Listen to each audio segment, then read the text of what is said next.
Well, thanks, Shaka. As you've been discussing, Africa is the youngest continent in the world, with close to 70% of its population aged 35 or younger.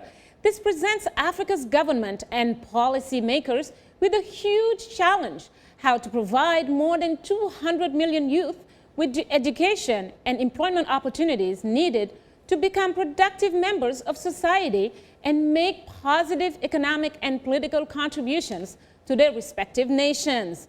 This leads us to our question of the week, which asks, what are the greatest challenges facing the African youth that may impede them from being fully engaged socially and politically?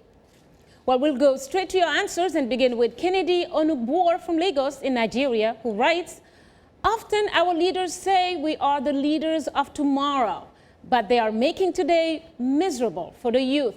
The future started yesterday. Another comment comes from Togbe Medina in Ghana.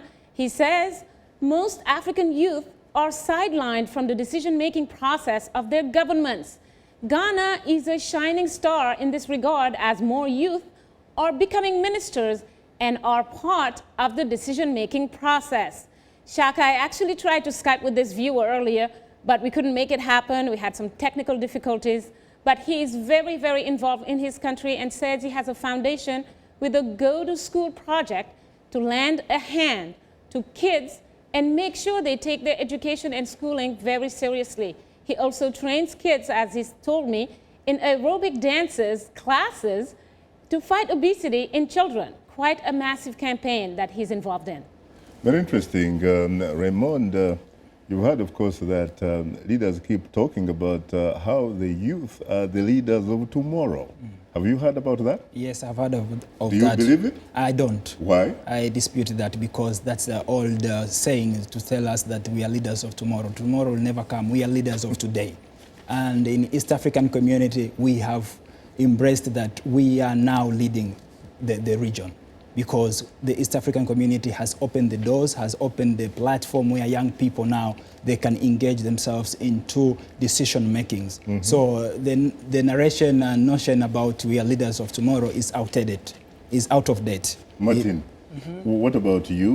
What do you need to do in order, in fact, to make sure that you are indeed the leaders of today and tomorrow?